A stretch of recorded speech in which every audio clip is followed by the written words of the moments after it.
Vanessa George and her co-accused Angela Allen both given indeterminate sentences this afternoon. That means they will not be released from prison until they are considered no longer to pose a danger to the public. The judge was very clear with both women this morning that he considered them a danger, that he was minded to impose an indeterminate sentence, and it would be in effect the only sentence that was justified by the crimes that these women have committed. Both women admitted on the 1st of October a string of child sex offences. Vanessa George, a 39-year-old nursery worker from Plymouth, pleaded guilty to 7 counts of sexually abusing young children in her care. These were just babies and toddlers. She admitted a further 5 offences of distributing indecent photographs. She was uploading these photos to the internet and emailing them to 2 people that she'd met on the internet: Angela Allen, a single mother from Nottingham, and Colin Blanchard,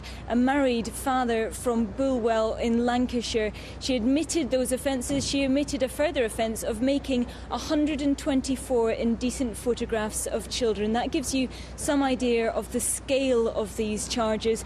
The sheer depravity is really difficult to put into words. The nature of the charges is too graphic to repeat, but these were the most degrading, the most depraved of assaults, and they were carried out on the most vulnerable of victims, on the babies and the children that Vanessa George was supposed to be looking after in the little Ted's nursery.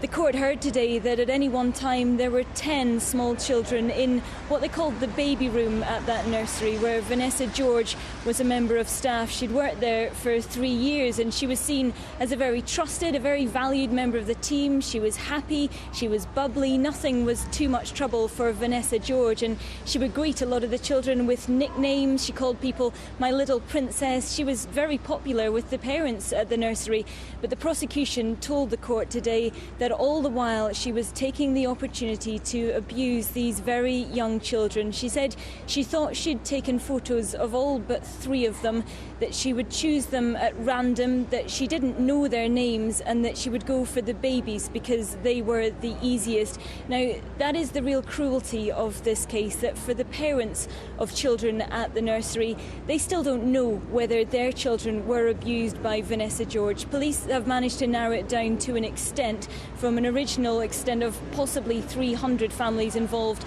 they've narrowed that down to around 30 so-called high-risk families. But beyond that, they're not able to give those parents any certainty whatsoever as to whether their children are those in the photos. A lot of the parents have travelled here to Bristol to watch Vanessa George being sentenced. They wanted to look her in the eye to see that she was sorry, and a large number of them simply stared at her for the several hours that the case was being outlined this morning. But those parents have heard all of these very graphic details. They know what has gone on in these photos, and they just still don't know whether their child is one of those in the photos. And there were efforts made again in court today to try to get Vanessa George to come clean, to give details of the children that she's abused. That although she gave, around 6 weeks ago, she came forward with a short list of some first names which she said were the children she'd abused. And I'm just hearing that Vanessa George has been given a minimum period of 7 years with that indeterminate sentence. So it will be a minimum of 7 years before she can even be considered for release. But the nature of that indeterminate sentence is such that she will not be released from prison until she is assessed no longer to pose a threat to the public, and specifically to children. But as I was saying, the real cruelty of this is for the parents who are here at court, sitting just feet away from Vanessa George and wondering whether their children are some of those that Vanessa George abused.